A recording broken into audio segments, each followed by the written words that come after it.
Dale, dale. Hola, ¿qué tal? Te doy la más calurosa bienvenida a este espacio en Vista Insights. Mi nombre es Angélica Lenz y me encanta que nos estés acompañando.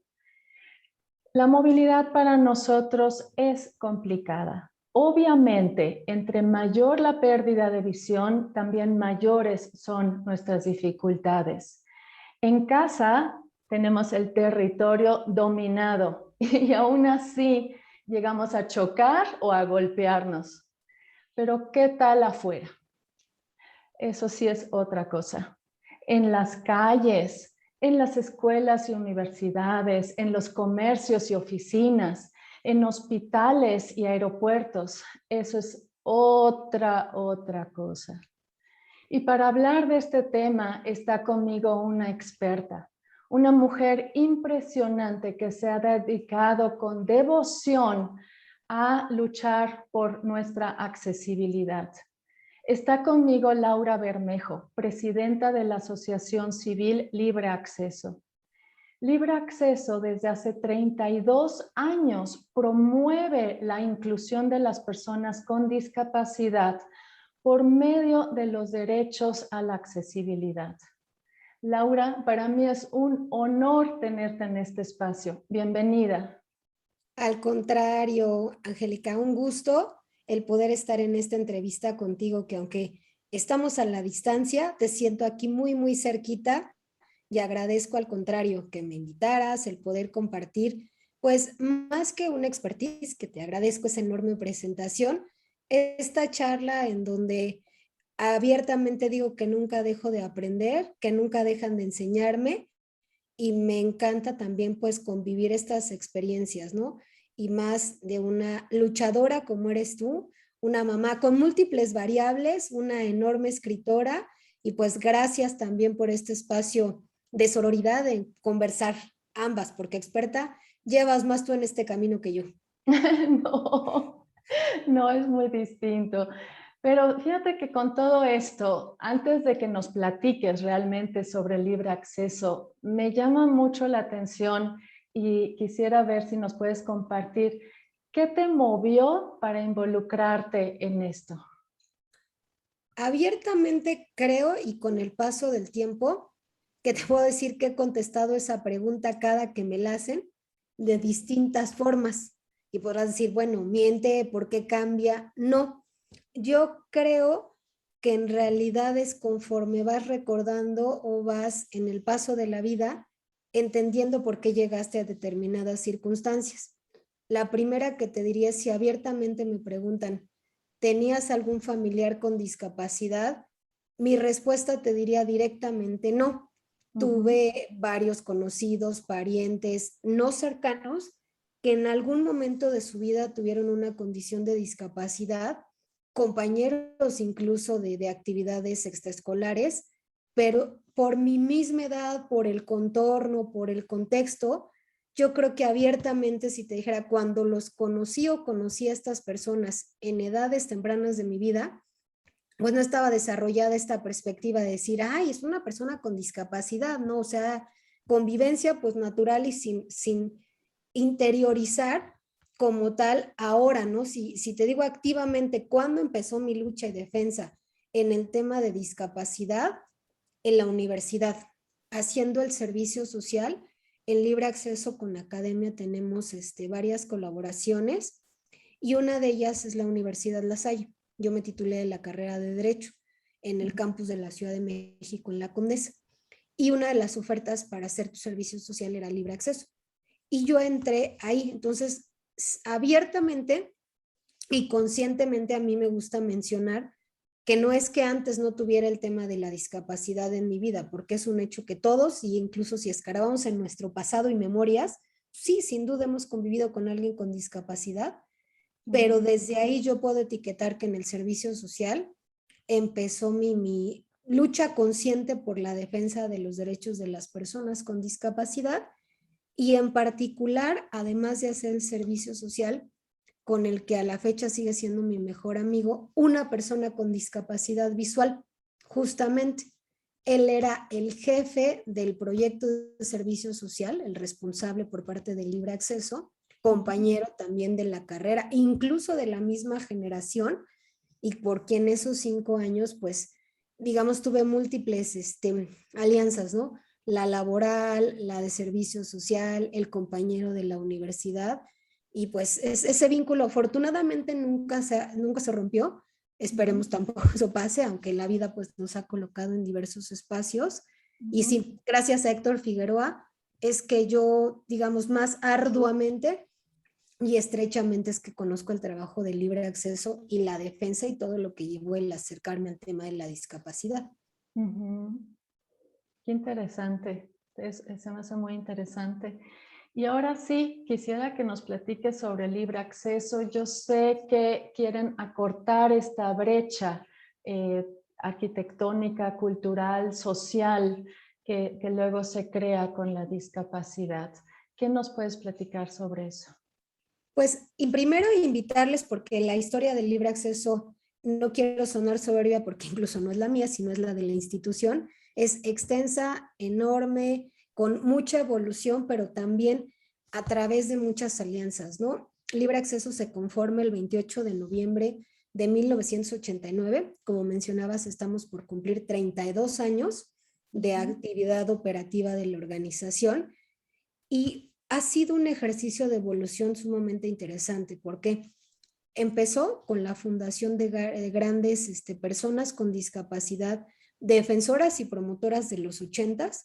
Desafortunadamente también era un grupo pequeño porque pues estamos hablando, si hoy en día seguimos arrastrando esto llamado discriminación, en los 80s, en esa época y con varias ataduras sociales, pues las personas con discapacidad eran aún más complejas las barreras de las que tenemos hoy en día.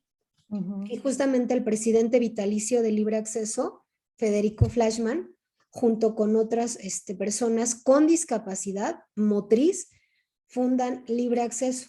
Y el objetivo de este grupo es y era buscar el que los espacios sean arquitectónicamente accesibles.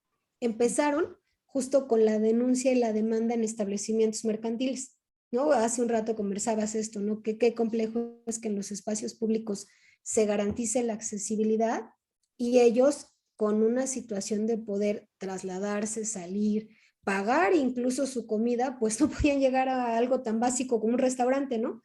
Y entonces así empieza la denuncia del libre acceso en buscar que al inicio los establecimientos mercantiles, llamados restaurantes, centros comerciales, empezaran por incluir a las personas con discapacidad. Y obviamente pues la lucha del libre acceso se va transformando y se dieron cuenta que no solamente las personas con discapacidad podían trabajar en favor de los derechos de la accesibilidad y el círculo empieza a ampliarse, a hacerse más grande e incluso también diverso, porque el libre acceso empieza a abarcar el tema de la accesibilidad, pero a veces solo se etiqueta a pensar que accesible es para alguien con silla de ruedas, ¿no? Y accesible es para alguien con discapacidad visual, auditiva, intelectual, o sea, psicosocial, ¿no? Si hablamos en este concepto tan generoso que es la accesibilidad.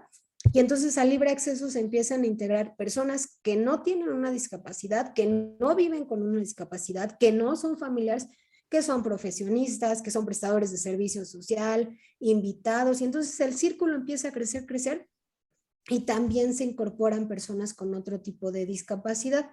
Y así pues vamos promoviendo trabajo con la comunidad, trabajo con las empresas, trabajo con las autoridades, todo a través del derecho a la accesibilidad, pero en varios elementos. Ya no solo es la denuncia, también es la capacitación al personal para que conozcan de la accesibilidad, el trabajar con la autoridad en generar normativa, ¿no?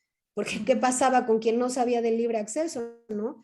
A hoy en día, pues ya muchas personas ubican a la organización, pero en su nacimiento, pues incluso hasta el nombre nos han cambiado constantemente, ¿no? ¿Qué es eso? Acceso libre, que no, desde estos conceptos, entonces, fue empoderar otros temas y hablar pues desde la colaboración, de tener normatividad en la cual, aunque no nos conozcan, pues está tu reglamento de construcciones, en el caso, por ejemplo, de la Ciudad de México, que te cita qué elementos debes incluir para la accesibilidad, ¿no? Por ejemplo, las guías podotáctiles. Ahí está enorme. ¿no? Y hemos trabajado con el Instituto Mexicano del Seguro Social, con autoridades locales, federales, municipales, estatales, todo en la temática de accesibilidad. Y el tema de la denuncia, pues no lo hemos dejado, afortunadamente, pero lo importante es que también lo hicimos y lo hacemos en colaboración con las mismas autoridades, ¿no? Por ejemplo, con el CONAPRED, con el COPRED, con las comisiones de derechos humanos, en donde incluso en muchas de estas instancias colaboramos como organización asesora, como colaboración en mesas de trabajo, es decir, nosotros siempre hemos querido ir en conjunto con otras organizaciones, obviamente que la voz de las personas con discapacidad sea la que primero se escuche y la que se consulta, pero también desde el ejercicio profesional, ¿no? Porque si partimos de criterios individuales, pues obviamente rompemos uno de los pilares básicos que es el diseño universal, ¿no? Que podamos entrar todos y todas y todes sin importar nuestra condición corporal, ¿no? O una condición de discapacidad. Sí. Pues qué importante es que existan asociaciones como esta, definitivamente. Y ahorita yo tengo entendido que la labor principal es en cuanto a la accesibilidad arquitectónica, pero el hecho de que también vean lo que es la cuestión cultural y social, ¿nos podrías, antes de ahondar en lo arquitectónico, dar algunos ejemplos de accesibilidad cultural y social? Sí, y que sería lo que nosotros hoy en la jerga administrativa le llamamos justo esto, ¿no? Una accesibilidad administrativa. ¿En qué sentido? Muchos de los espacios, los servicios, se genera una inversión, un cambio, una modificación en lo arquitectónico, ¿no? Se logra resolver el que se tenga lo que coloquialmente se conoce, ¿no? Las rampas, los elevadores, los baños, el pavimento podotáctil, la señalización braille, los mapas ápticos, ¿no? Haciendo esto, todo este check de necesidades. Pero si yo cuando yo hago un inmueble, el personal que atiende, administra, trabaja o brinda el servicio, no conoce de estos servicios y no tiene lo más básico de cómo es referirse a una persona con discapacidad, ¿no? Porque a veces hasta estos términos se convierten en algo complejo, ¿no? Que incluso pues hacer el comercial, ¿no? Que yo creo que ya es multisabido, ¿no? El tema de pensar en que solo es persona con discapacidad, ¿no?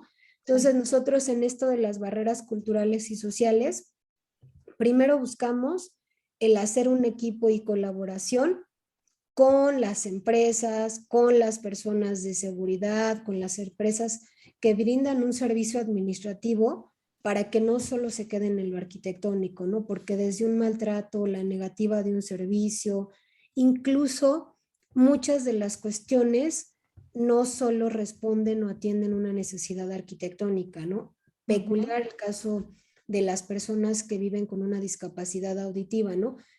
Resultan beneficiadas de algunas cuestiones de accesibilidad arquitectónica, pero si el personal no les brinda una información en formato accesible, ¿no? Como la lengua de señas, pues esto no recae en tabiques y ladrillos, ¿no? Recae en una falta de accesibilidad y comunicaciones, y esto podríamos etiquetarlo de alguna forma en una falta de accesibilidad administrativa o estas barreras culturales, ¿no? ¿Qué pasa también con este lado ahora, lo que se denomina toma de conciencia? Si la sociedad desde un inicio dice, no, es que no puedes, ¿no? Es que tienes una discapacidad. Justo nosotros buscamos esto, hacer una toma de conciencia en donde sí pueden, sí lo hacen, sí lo necesitan, sí están, sí debes incluirlos. Los prejuicios, las etiquetas y todo lo que tú tengas, pues déjalo atrás de tu muro, ¿no? O sea, en tu espacio interior, y la ideal es que también nos transformemos en esos conceptos y que las personas como sociedad, pues muchas de esas, las enormes barreras que ponen son las actitudinales, ¿no? Te ven con un bastón y dicen, ay, pobrecita, no puede, ¿no? Sin saber toda la estructura, ¿no? Que llevas de poder ser una mamá, una empresaria, una doctora, o sea, todas estas características. Entonces, derribar prejuicios serían también en esta parte de las barreras sociales y culturales. Y esto, lo que ahorita me surgió la duda es las empresas, los comercios, las instituciones, ¿se acercan a ustedes o ustedes de alguna manera buscan los establecimientos para poder sensibilizar en este aspecto? Pues en esta trayectoria de los 32 años que llevamos casi, te diría que siempre ha sido a solicitud de las instancias. ¿Por qué? Porque es también parte del cambio en los requerimientos. Aprovecho para quienes nos estén escuchando, pueden visitar nuestra página www.libreacceso.org y ahí pueden checar los servicios, incluso nuestros datos, los correos, cómo hacer una solicitud de evaluación a sus inmuebles. Pero nosotros lo que buscamos siempre es que la empresa muestre un interés. ¿Por qué? Desafortunadamente, hoy en día siguen siendo más los espacios que no son accesibles, ¿no? Si tú te acercas a una institución y le dices, ¿le puedo ayudar? ¿Le puedo hacer? Es mantener o preservar esta perspectiva de asistencia, ¿no? Yo me acerco a ti porque yo necesito entrar a este servicio.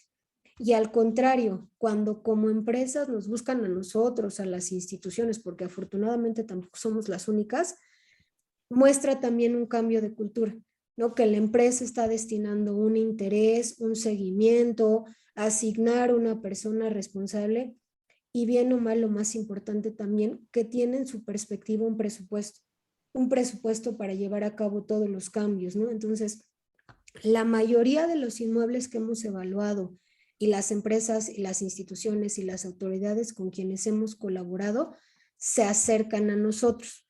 Sin embargo, también el libre acceso, y como te lo mencionaba al inicio, con estas alianzas que hemos hecho con las comisiones, con los consejos de discriminación, muchos de los casos también entramos a las instancias como asesores de algunas de estas instancias de derechos humanos que presentan algunas personas, no nosotros, también nosotros hemos presentado quejas por la falta de accesibilidad.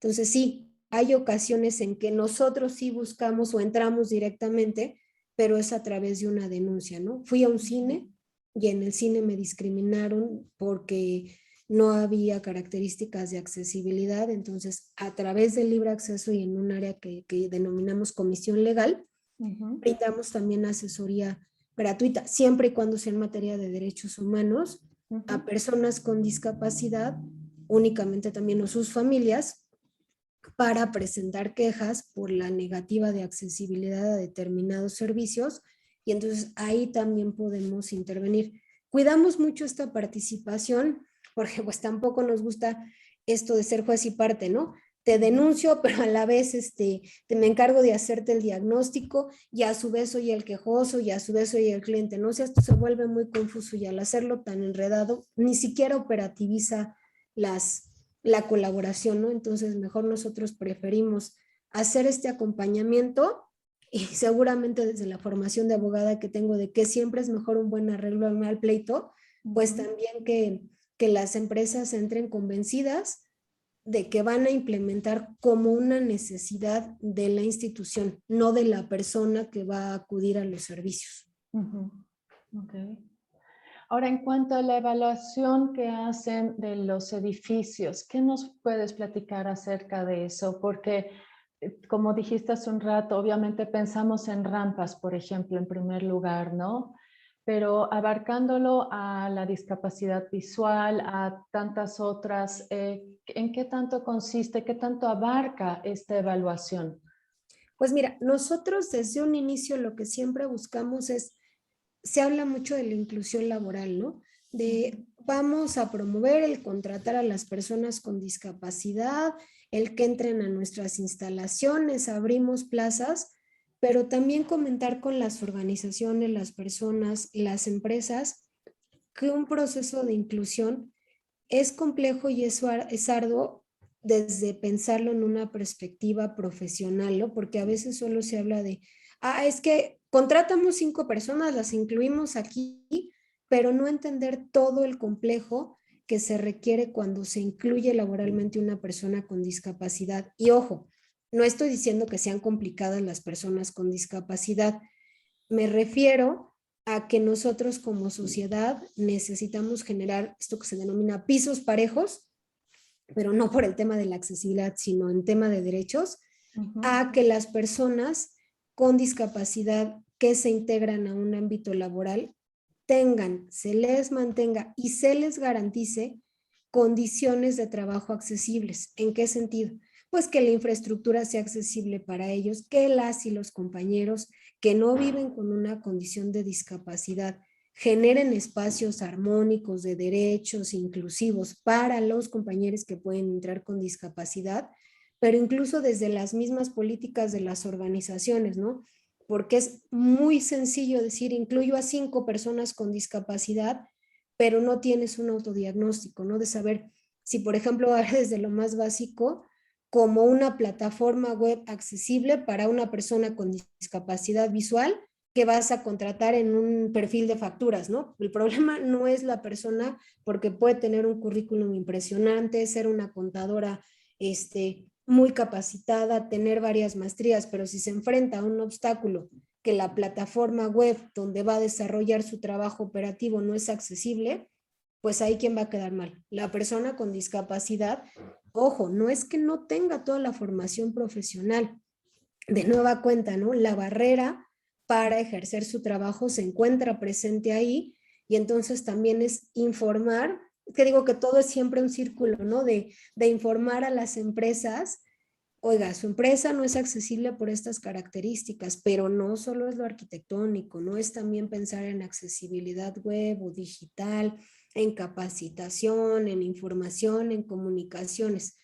Cuando ya están conscientes de todos los servicios, también entender que va a ser un proceso de acompañamiento, pues desde lo más básico como garantizar condiciones de trabajo amenas, amigables y armónicas para que la persona con discapacidad no termine renunciando a los 5 días porque lleva una agenda en la cual ni siquiera puede desplazarse al baño, ¿no? Un baño que por cierto no es accesible. Entonces, a grandes rasgos nosotros en Libre Acceso, cuando nos buscan para hacer una asesoría de accesibilidad, pues es de las cosas que de un inicio mencionamos, ¿no? Quieres incluir, pero inclusión significa también de manera responsable y siguiendo todos estos pasos, todos estos parámetros. Sí es complejo, sí, pero porque como sociedad tenemos años evadiendo el efectivamente entrar en el tema de la accesibilidad con todo lo que representa y pues no nada más la parte superficial, ¿no? De sacar foto y decir que son 5 personas con discapacidad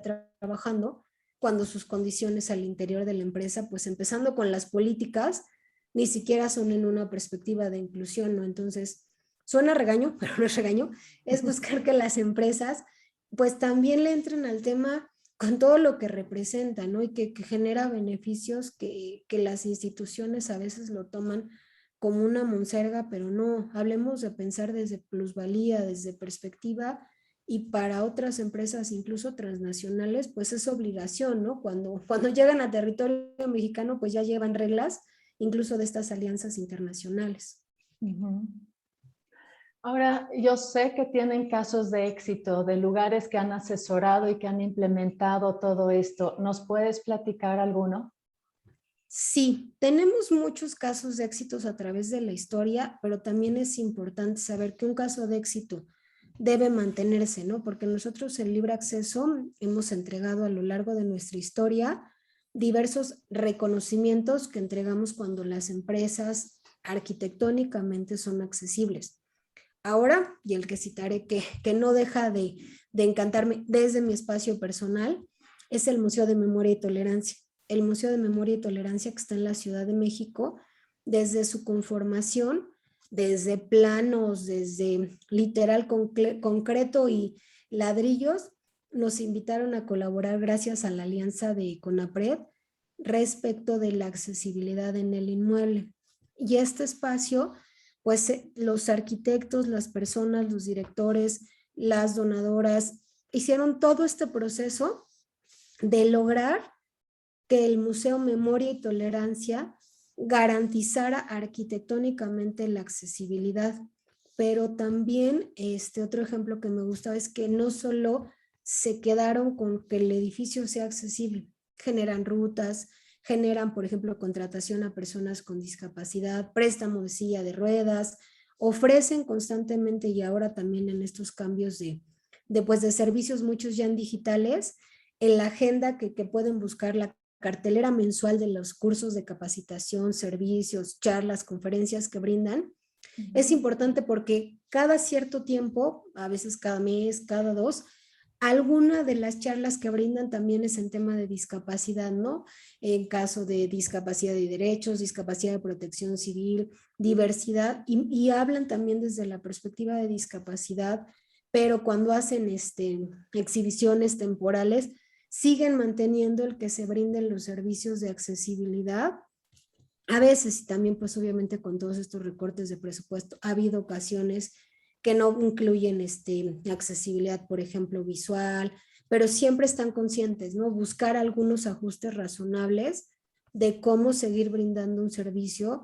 Y esa, por ejemplo, es uno de los sitios que a mí en lo personal me sigue representando algo desde libre acceso, porque aparte pues es un museo que te habla de la tolerancia, de la no discriminación, ¿no? Entonces por eso es que a mí me gusta, no que sea mi favorito, ni que sea el único, porque hemos trabajado, incluso en nuestra página, pues pueden checar la lista de los inmuebles que hemos evaluado en el 2020, 2021, a quienes hemos entregado certificados, reconocimientos, oficinas de la ONU, de PNUD, del Estadio Azteca, el Palacio de Bellas Artes, el Senado de la República, o sea, infinidad de inmuebles hemos evaluado, pero los casos de éxito son los que más te representan como organización, pero también aquellos que a lo largo del tiempo mantienen las características, ¿no? Porque ahí es donde tienes un detonador de decir, esta empresa lo hizo, lo mantiene, y a lo largo de más de 10 años, pues siguen teniendo esta estructura de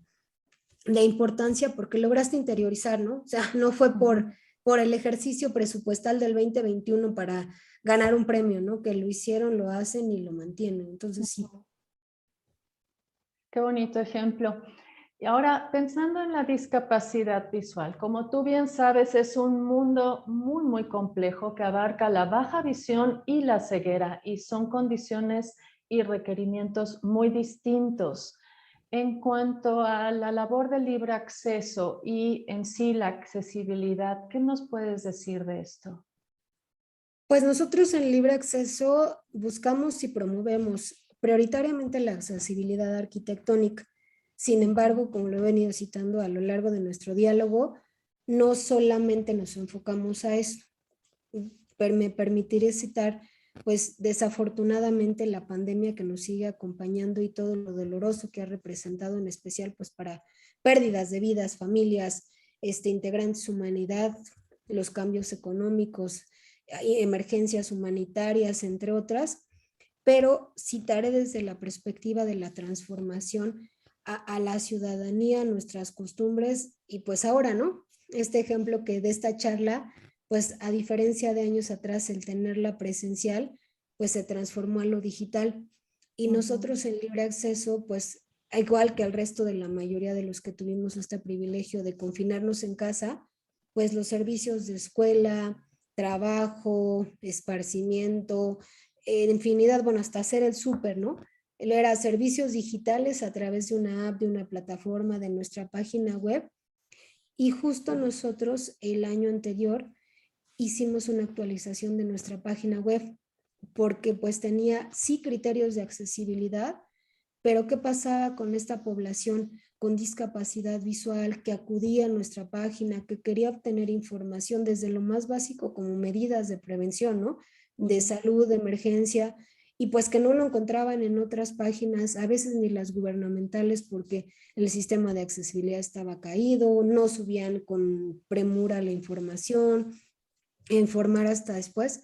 Y nosotros en libre acceso lo que hicimos fue, de los pilares básicos el año anterior, es actualizar nuestra página, ¿no? O sea, desde el 2019 buscamos este acompañamiento, pero activamente en el 2020, en enero, arrancamos nuestra página web accesible para personas con discapacidad visual, para personas con alguna baja visión, es decir, si nosotros promovemos la accesibilidad, nuestro espacio, que ahora en día era prioritario a través de servicios digitales, no podía no ser accesible, ¿no? Porque esto de predicar y pedir, pues, pero también a través de nuestras charlas, las conferencias, por ejemplo, seguimos promoviendo desde lo más básico de las guías podotáctiles, las rutas, la señalización, pero también insistir que muchos de los servicios en físico, pues por la misma contingencia sanitaria que nos sigue acompañando, no hay tanta actividad presencial. Sin embargo, muchos de los servicios que se brindan en esta digitalidad siguen no siendo accesibles, ¿no? Y a pesar de que son actividades nuevas, ¿no? Un 2021, códigos QR, ¿no? En el sentido que llegas a algún lugar y desde lo más básico para cuando acudes a una oficina y antes de entrar para reportarle a gobierno local de la Ciudad de México, ¿no? Tienes que pasar el código QR para reportar que visitaste ese inmueble, ¿no? O vas a un restaurante y quieres leer la carta del lugar porque ese día tuviste la oportunidad de ir a comer a cierto restaurante y pues el QR no es en formato accesible, ¿no? O el PDF de la carta, entonces desde el libre acceso es mucho de estas frustraciones constantes cuando las empresas antes, ¿no? Te ofrecían en un restaurante la carta en braille, la pedías y no la tenían, ¿no? Por la excusa que no hay presupuesto, porque no conocen, porque no está actualizada, porque los precios son de hace 5 años, pero pues también como sociedad decir que la información la tenemos tan al alcance como nosotros quisiéramos dejar de construir barreras, ¿no? Desde una accesibilidad digital que es reciente, ¿no? Que estamos hablando de esta demanda del 2020 que nos trajo a todos con esta transformación, pero ¿cuántos de los servicios, ni siquiera con un presupuesto nuevo, siguen siendo accesibles, ¿no? Entonces esto creo que es también un pilar base, o la accesibilidad en formatos digitales, en lectura fácil, en su caso también con accesibilidad cognitiva, ¿no? Para las personas que viven con una discapacidad intelectual o psicosocial, las personas que no están escolarizadas, no sé a cuántos de estos elementos la arquitectura, por no seguir un formato de diseño universal, pues no es accesible y entonces nos deja fuera, pero no solo pensar a este porcentaje es chiquito, ¿no? Si vamos haciendo como una estadística, ¿no? Estoy dejando fuera a personas no escolarizadas, a personas indígenas, a personas que viven con una discapacidad visual, a personas con discapacidad intelectual, pues van siendo conscientes y entienden que no solo es una minoría, ¿no? Que al final somos más del porcentaje estadístico que a veces se considera, ¿no? Sí. Sí, a mí lo que como que para nosotros siento que son muy importantes son las señalizaciones en alto contraste, los semáforos sonoros, las guías podotáctiles.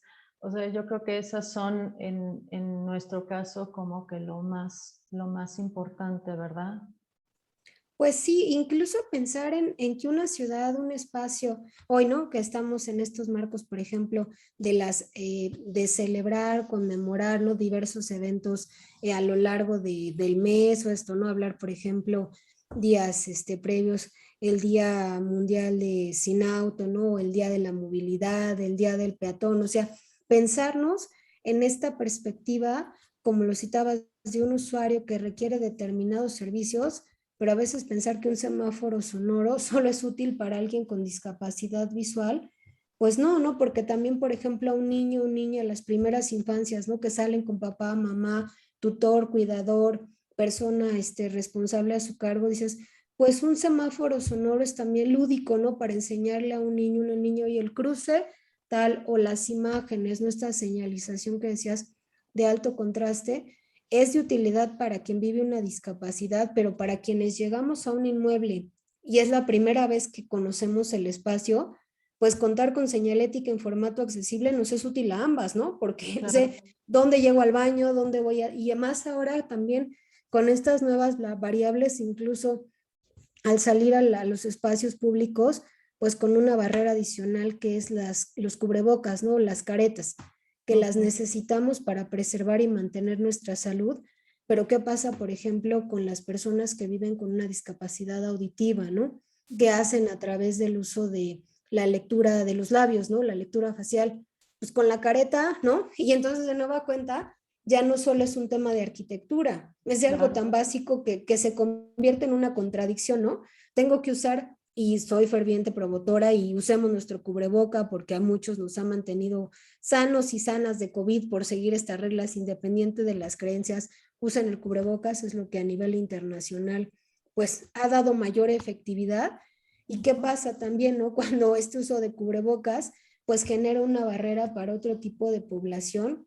El invitarnos también a promover la accesibilidad, pues con otros servicios en donde en verdad no dejemos afuera a los demás, ¿no? Porque finalmente es nuestra ciudad, es nuestro espacio, son los servicios y de nueva cuenta no podemos seguir construyendo y conviviendo discriminándonos a unas y a otros, no por esto tan casado de decir, es que no le dije algo que sí, posiblemente no discriminas por el habla, pero sí discriminas por omisión, ¿no? Por no tener estos servicios accesibles y que a veces ni siquiera estás consciente de esta discriminación. Claro, sí, sí. Ahora hay otra herramienta que yo creo que es poco conocida y a mí me llama muchísimo la atención, son los mapas ápticos. ¿Nos puedes explicar en qué consiste? Sí, los mapas ápticos, ahí es temas cuando México, a veces hasta cuando hablas de una guía podotáctil, el trabajo, el término cuesta, ¿no? Porque preguntan siempre, ¿qué es una guía podotáctil? ¿Para dónde va? ¿Cómo funciona? ¿Cuáles son los códigos? Y afortunadamente, pues ahora quienes tuvimos la oportunidad, al menos de ver en los distintos dispositivos electrónicos, las Olimpiadas de Tokio 2020, ¿no? Que muchos de los espacios y los recorridos en la ciudad, pues no era algo nuevo, el entre pantalla observar el trayecto de pavimento podotáctil no solo en la estación del Metrobús, como aquí en Ciudad de México, ¿no? Sino en las calles que podían marcar las villas olímpicas con estos pavimentos podotáctiles, pues a palabras sencillas, claras y espero sin jerga técnica, un mapa áptico se entiende como este elemento de señalización en donde la distribución, pensemos para quienes visualmente lo podemos identificar como un layout, un croquis del inmueble que vamos a recorrer y este croquis en lugar de dejarlo en tinta y papel, ¿no? Para de nueva cuenta, no solamente pensarlo en alguien que puede hacer esta lectura en tinta, el mapa áptico es el mejor amigo, la mejor amiga, el acompañante básico de la guía o el pavimento podotáctil, porque también a veces se cree que por generar rutas y que llegan a todos los lados de pavimento podotáctil, pero a la persona con discapacidad visual, pues no le dan este acompañamiento de informarle que esa guía táctil en determinados cruces va a llegar al baño, que en determinados cruces llega a la zona de oficinas, que en determinados cruces llega al consultorio. Entonces, el mapa áptico y un ejemplo en la Ciudad de México donde logramos implementarlo años previos es para la tienda departamental de la W con letras azules, en la cual para la distribución de la tienda de autoservicio cada dato venía con braille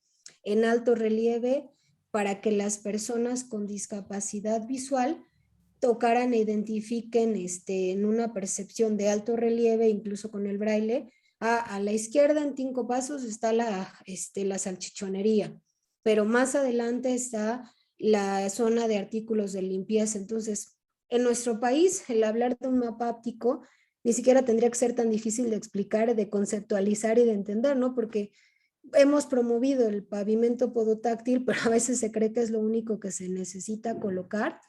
Y de nueva cuenta, un mapa áptico es sumamente útil para quienes incluso visitamos el espacio de primera vez, pero genera incluso un lenguaje, un código que nuestro cerebro es más fácil de interiorizar porque de alguna forma, no de alguna forma, te da estructura que tu cerebro, independiente de la forma en cómo asimilas la información, ya sea visual, auditiva, impresa, de nueva cuenta, ¿no? No sesgues o no dejes el dato. Decir, pues si ven, ahí tienen el texto. No, espérame, ¿cómo si ven? Debes de pensar en toda nuestra diversidad de personas, quienes usamos lentes, quienes no usamos, quienes tenemos baja visión y todos tenemos el derecho de entrar a un espacio sin que nos discriminen y sin discriminarnos representa el que me den la información en el formato que yo necesite.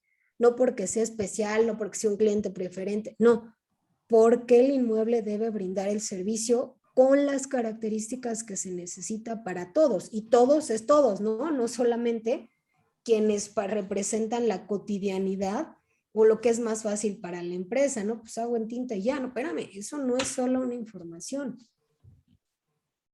Ay, sería maravilloso que todos los establecimientos públicos tuvieran un mapa áptico en la entrada. La verdad, para mí sería como un sueño hecho realidad, de que tanto los comercios, no sé, hospitales, centros de convenciones, aeropuertos, oficinas del gobierno, o sea, que todas contaran con esto, que fuera algo normal.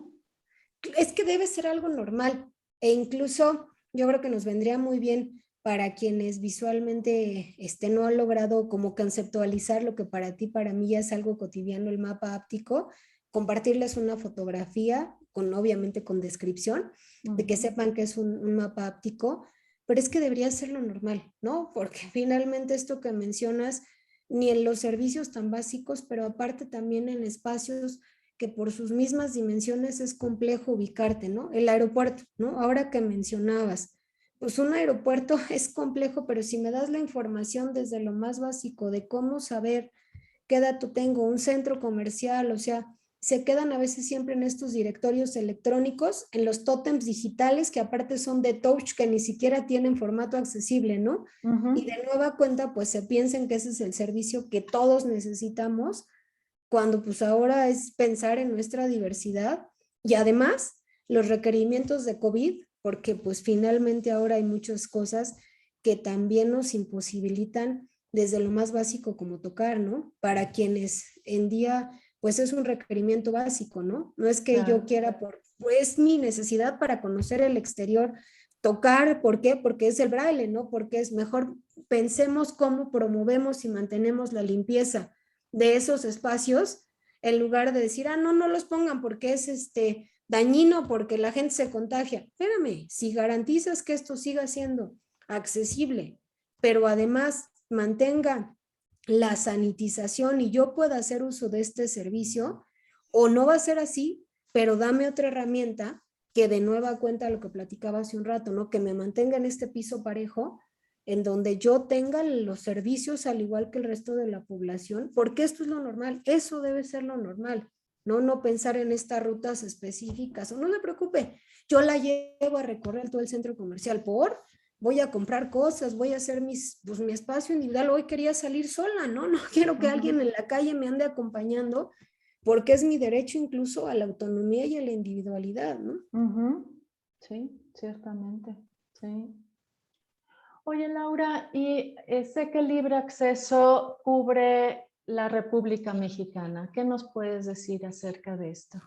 Pues en principio invitarles a que seamos aliados, a que todas las personas que estén en del diverso espacio de nuestra República Mexicana o incluso a nivel internacional, en libre acceso siempre buscamos hacer alianzas, ¿no? Alianzas en ir a avanzar y construir juntas, juntos, juntes, desde pues un trabajo que no solo en determinado espacio, ¿no? A veces hemos avanzado más en la Ciudad de México, en algunas entidades, pues porque presupuestalmente, porque muchos de los poderes en nuestro país están concentrados en la Ciudad de México, a veces todos los reflectores, entonces en la ciudad hemos sido privilegiados, sin embargo no quiere decir que solo en la Ciudad de México viven personas con discapacidad, que solo aquí somos promotores de la accesibilidad, y es por eso que en libre acceso, de nueva cuenta visiten nuestra página, que ahí tenemos un mapa interactivo y accesible de cuáles son las entidades en donde sí tenemos representación estatal activa, ¿no?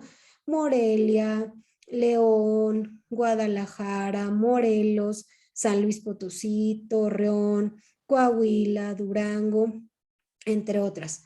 Sin embargo, cuando alguien fuera de estas entidades necesita un servicio de libre acceso, buscamos los cómo sí hacerlo, ¿no? Entonces, algún proyecto, también de los emblemáticos, Chihuahua, quien ojalá tengan la fortuna y quienes no lo han hecho, pónganlo en sus listas de deseos, el recorrido del tren El Chepe, ¿no? Del tren regional y express, que pues es lo emblemático de Chihuahua, pero es de nuestro país, ¿no? Y por ejemplo, cuando necesitaron años previos, en el 2019, hacer la evaluación de accesibilidad de sus instalaciones, se coordinó como desde el libre acceso pudimos hacer el acompañamiento presencial en Chihuahua, y hoy en día el Chepe, afortunadamente, muchos de los servicios que brinda hicieron adaptaciones en sus trenes para brindar un servicio accesible a personas con discapacidad motriz. y están haciendo también mejoras en los servicios. Entonces, por ejemplo, como este caso, aunque físicamente nuestras instalaciones están en la Ciudad de México, pues la digitalidad nos ha permitido llegar a muchos puntos y también pues buscar cómo llegar a otros donde físicamente se requieren nuestros servicios, porque lo importante es que las personas con discapacidad tengan estos derechos y sean reales, ¿no? Y no se quede, pues vive en la Ciudad de México, hasta incluso en zonas rurales, ¿no? Porque a veces también esto se ha dado más privilegio. Estás en una ciudad y tienes mayores ventajas de accesibilidad, pero de nueva cuenta, ni entre la población con discapacidad se vale rezagar a quien no tiene esta situación de beneficios por vivir en determinado territorio. Sí, sí. Pues qué increíble, la verdad, les felicito por toda la labor que hacen y esto me hace pensar también que a nivel internacional, pues esto también requiere de cierta colaboración o de cierto intercambio de información. ¿Qué nos puedes platicar de eso? Pues hablar de esta posibilidad que tenemos como país de no generar barreras y también de esta apertura cultural e informativa, ¿no? Muchas de las experiencias, por ejemplo, en ámbito de arquitectura, vienen de ejemplos internacionales. En ámbito turismo, España, Europa, Estados Unidos tienen mucho mayores avances. No quiero decir que sean mejores países que nosotros, no, ojo, las experiencias internacionales por sus características, por sus condiciones económicas, estructurales, sociales, etcétera, que cada país también hay que respetar estas. Y hablando de autonomías y diplomacias, México también mucho de la normativa que tiene parte de estas colaboraciones de información y de ejemplos de turismo internacional, de prácticas.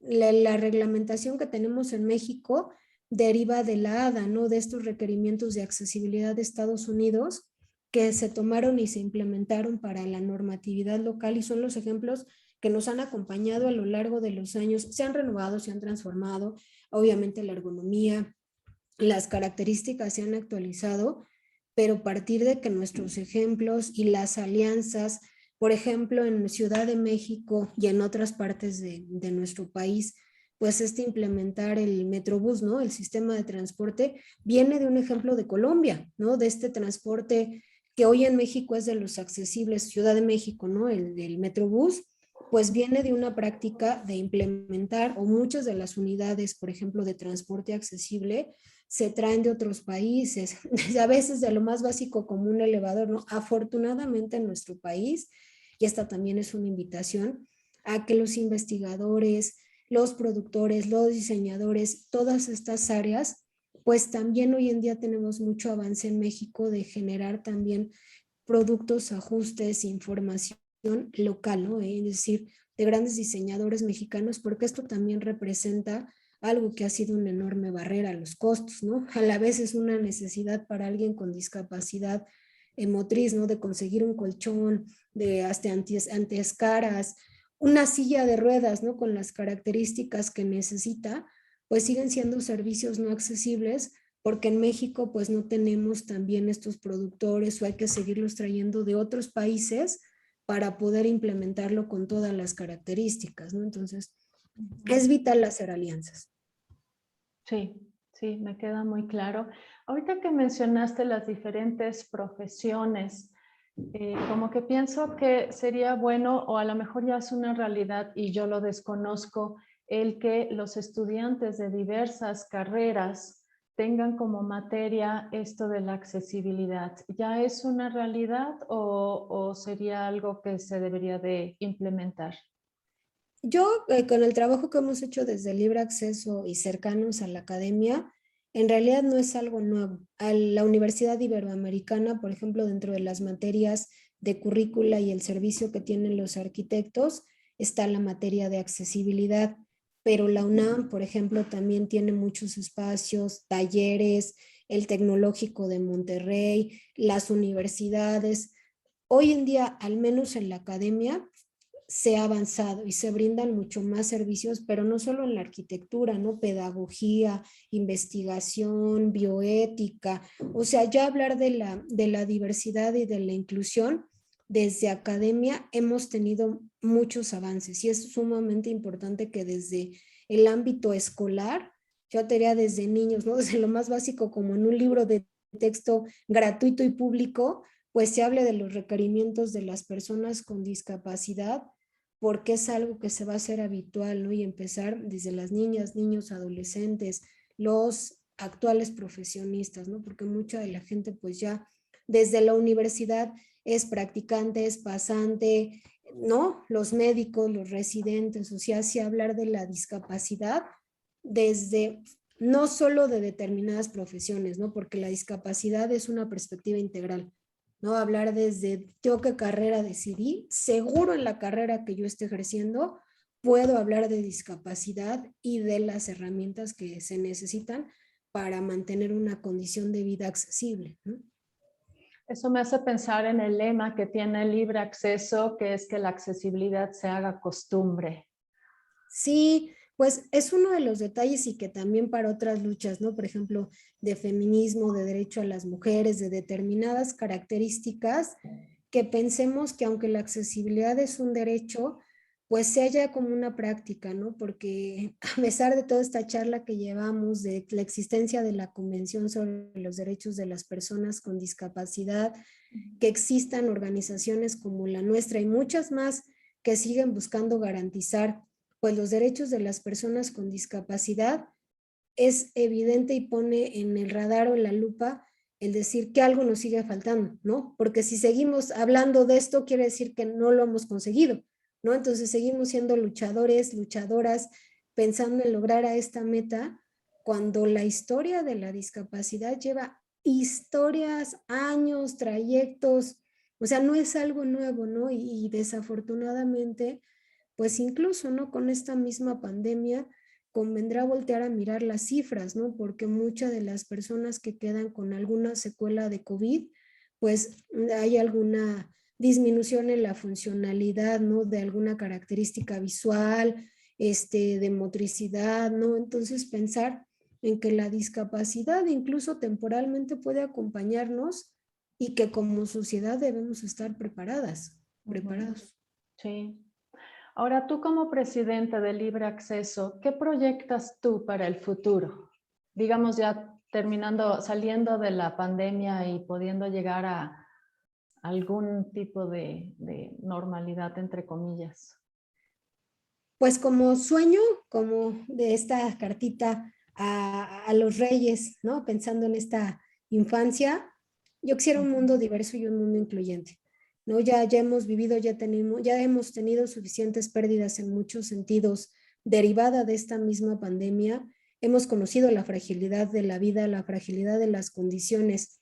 Y si esto no nos transforma como mundo, incluso con todos estos desastres naturales, cambio climático, si saliendo de esto, los que tengamos el privilegio, la fortuna e incluso si pensamos en esto de la bendición de seguir aquí, pues que hagamos la construcción de un mundo accesible, la construcción de un mundo ético, de un mundo, no desde esta perspectiva de moral, sino un mundo en donde en verdad todas y todos tengamos los derechos que en nuestro país están consagrados en la Constitución, leyes tenemos para, literal, para aventar arriba, de tanta norma que garantiza los derechos, a tantos años de vigencia de la Convención sobre los Derechos de las Personas con Discapacidad y que hoy en día sigamos peleando y utilizar esta palabra de pelear porque sigue siendo el ejemplo, ¿no? El día a día que las personas con discapacidad tengan que pelear con otros porque se respete su espacio dentro del Metrobús, que aparte solo es uno, ¿no? O que tengan que estar esperando cierto porcentaje de transporte accesible porque seguimos sin avanzar en este 100% y que no ha sido falta ni buena voluntad, ni quejas, o sea, sigue siendo la negativa de incluirnos, ¿no? Entonces, mi sueño a largo plazo y ojalá sea lo más corto es que en verdad logremos ser una sociedad de derechos en donde no estemos dejando fuera a la población con discapacidad, en donde incluso seamos empáticos con el otro y no más desde nuestro espacio, ¿no? Si cada uno desde sus metros cuadrados donde se queda con su silla de ruedas a pie, con su funcionalidad corporal, piensa en cómo resolver, pues tendríamos un mundo y más sencilla la tarea. Entonces, eso. Y en el ámbito laboral, pues estamos abiertas a que gracias a esta invitación en la entrevista, pues se acerquen cada vez más instituciones, personas, organizaciones y la lista de inmuebles accesibles, ojo, con todo lo que ya platicamos, pues crezca porque al final no es para beneficio de la organización, ¿no? Nosotros no buscamos colocar a alguien con discapacidad ahí, al contrario, buscamos que cualquiera de las personas que hoy en día habitan en nuestro país, que transitan, que visitan, que incluso vienen a México, pues se les garantiza el derecho a la accesibilidad por el hecho de ser personas, punto. Ya no hablar de esta diversidad, ¿no? Porque también el determinarnos por nuestra corporalidad, pues ya no tendría ni siquiera que ser un elemento de descripción, ¿no? Somos Angélica, somos Laura y nuestra fisionomía ni siquiera depende de nosotros, ¿no? Es genética. Sí, pues que así sea, que cada vez sea un mundo más inclusivo, que haya más alianzas, que haya más personas que solicitan estas revisiones, evaluaciones y que implementen cosas nuevas, de verdad que así sea, para el bien de todos nosotros como sociedad. Y pues no me queda más que agradecerte, Laura, de verdad has aportado información muy, muy valiosa, de verdad te lo agradezco muchísimo, agradezco tu tiempo, tu disposición y pues no sé si quieras cerrar con alguna cosa más. Pues agradecerte, gracias por el espacio, gracias por incluso hacer estas entrevistas para que hablemos, porque una forma también de romper barreras, de crear lazos, es informar de manera profesional, aprovechar pues estos espacios digitales que nos colocan y llegamos a tantas voces, a tantas personas con un clic, ¿no? Entonces, gracias por dejarnos hablar del libre acceso, por ponernos a la disposición de la sociedad. Gracias a ti por esta cálida entrevista y pues yo estoy al habla de las instituciones, de las personas y nuestra organización para juntos hacer un cambio en nuestra meta esperada de la diversidad inclusiva y accesible. Pues yo celebro la labor que ustedes hacen, la celebro de todo corazón y agradezco que haya gente como tú que luche por estos derechos de accesibilidad. Muchas gracias, Laura. Gracias a ti.